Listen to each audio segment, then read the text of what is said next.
Welcome to Trail Time Stories. We hope you enjoy the scenery as we read stories that step out of the normal day-to-day mundane routine and help put ourselves in the character of those that have been briefly pulled from their sanctuary of safety and all too often times their sanity. If you like the content, please like and subscribe as there will be much more content in the near future.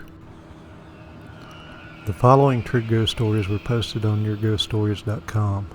Story number 1 is titled Shadow Person and was posted by Bathrick86 on September the 21st of 2018. I moved into this house about a year ago. 2 weeks after moving in, I was in the basement doing laundry when I saw something in the corner on the other side of the room, and it kind of looked like a face. I freaked out and called my boyfriend, and he told me it was all in my head. After about a week, I started wondering if maybe I was crazy and I mistook what I saw.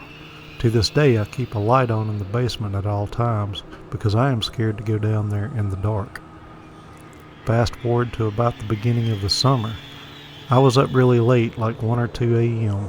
I was upstairs sitting on my bed trying to go to sleep when there is this super loud kaboom. The bed vibrated and everything. The sound came from the living room, and it sounded like someone had kicked in my door. I was freaking out so bad that I called the cops. They came and looked around, and nothing was out of place. Okay, I really must be going crazy now. No one is believing me. My boyfriend wasn't home because he works nights. He kept telling me I was crazy, so I left well enough alone and didn't speak about it again. About a month later, my 8-year-old daughter was freaking out one morning. It was something about seeing some kind of shadow person when she woke up to go to the bathroom in the middle of the night.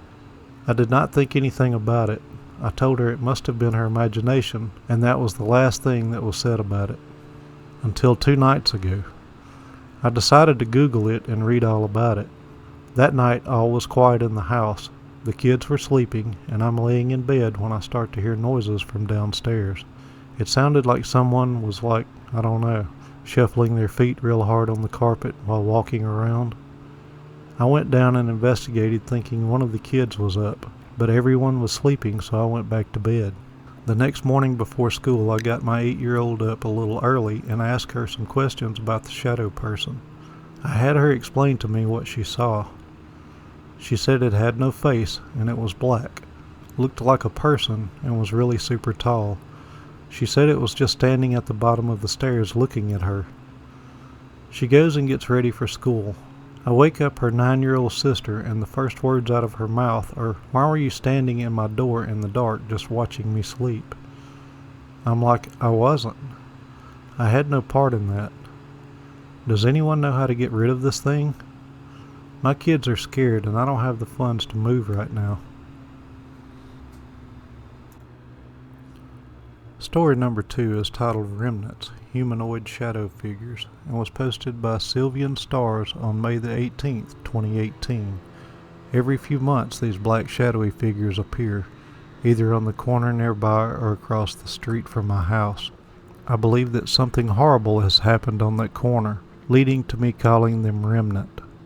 They are completely black, tall, and have appeared to look male. No features like a face or eyes can be seen on these figures. Anytime either I see them or they see me, a horrible wave of terror and paranoia washes over me. Within the month of seeing one, something horrible happened in my life. I believe they have begun to take notice to me, and me noticing their presence due to the fact that one appearing across the street. My close friend has also seen one before near her house, with almost identical results. I've become desperate for information on these remnants, and any possible ways to keep them at bay or to get rid of them would be helpful. I believe they are highly dangerous, and I don't recommend going to look for them. I don't wish to harm them if possible, but if that's the only way to get rid of them, I will do so. I don't have any contact with them, seeing how I don't have a Ouija board. If anyone is willing to try and make verbal contact with one, that would be greatly appreciated. If someone somehow runs across this and has any information or have had a run-in with one, please email me at sylvianstars@gmail.com with the subject labeled as Remnant Info. Please do not contact me for any other reason. The story isn't fictional, and I'm genuinely asking if anyone has any type of experience with these beings.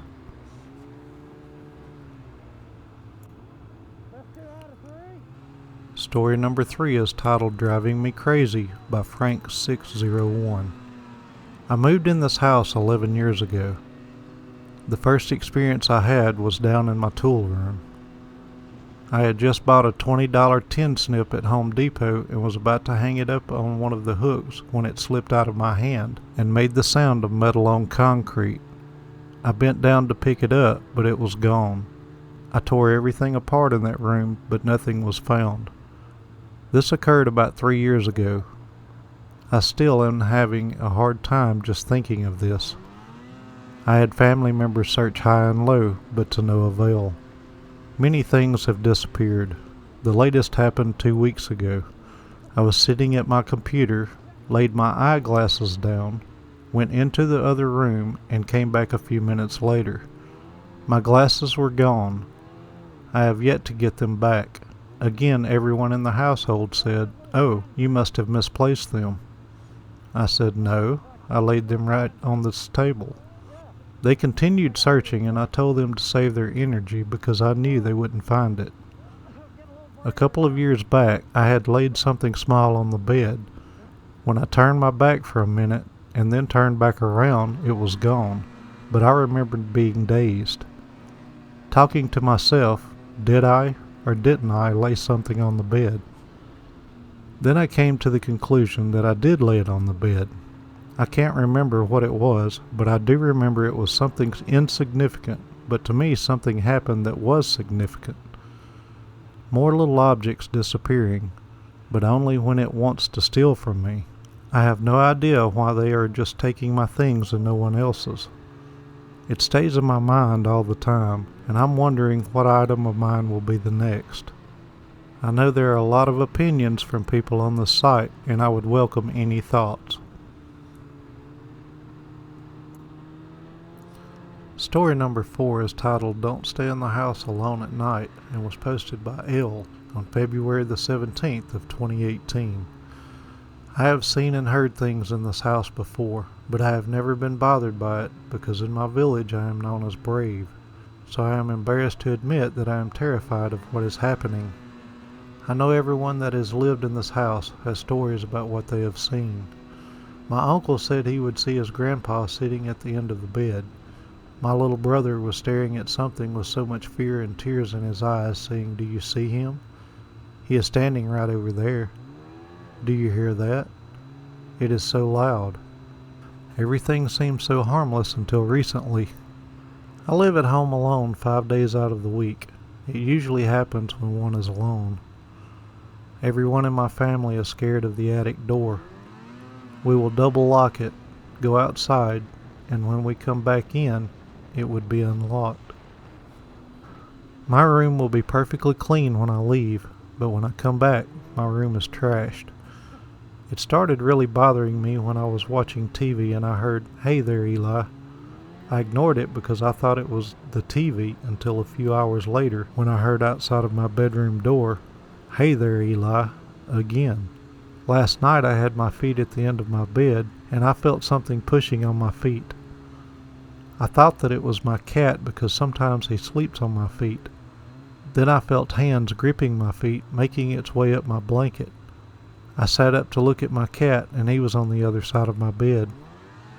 I can't sleep anymore after the recent fear of my bed shaking again, something touching me, the whispers, and seeing the man standing in my room at night, and the constant feeling of someone is next to you. Since it is starting to be more visible, no one will let anyone be alone in this house at night. I called my younger brother crying to please come and stay at my house for one night, so I'm not alone, and after that night he refused to leave me there another night alone. Before I end the story, I also want to say this. If it is possibly a spirit, I think it would be attached to this old picture I have of my great-great-grandpa. Story number 5 is titled My Sister's Shadow Man and was posted by Elizal87. Hey y'all, I'm writing this story in regards to my little sister who shared something with me last night while we were out for dinner. A few months ago, she casually mentioned how she wakes up in the middle of the night. There's a black figure with a wide hat standing in her doorway. My nephew's room is right across the hallway, but they haven't mentioned anything happening or seeing any figures, nor does my sister allow me to ask them out of fear it will scare them, which is understandable. Back to my point about this figure. She states that it is usually in her doorway, just standing there, and she goes back to sleep. What causes me to be alarmed is that last night she informed me that earlier this week she has awoken to find her hat man standing directly next to her bed, and not only in the doorway as usual. I asked her if she could make out any features or anything distinctive, but she says no. I asked her if she felt scared or anything, and she said when it first started that she did. However, I feel as though this fear has turned into I'm used to it. But she said it's not a feeling of fear or dread that she gets when she sees it. But yesterday she described it as a calming feeling. I just get concerned due to my young nephews and the stigma associated with shadow men. Does anyone have any ideas as to what this could be? She feels like it may be her dad, but I'm not too sure. And later, I definitely don't want this affecting my nephews if this is something negative. We do have sage at the ready. Thanks, Allie. Thank you for watching and listening to today's video and story. We know your time is valuable and really do appreciate that you spent some of it with us today. If you haven't already, then please like and subscribe so it helps us greatly. We hope to see you again soon. Have a great day or evening. Trail Time Stories out.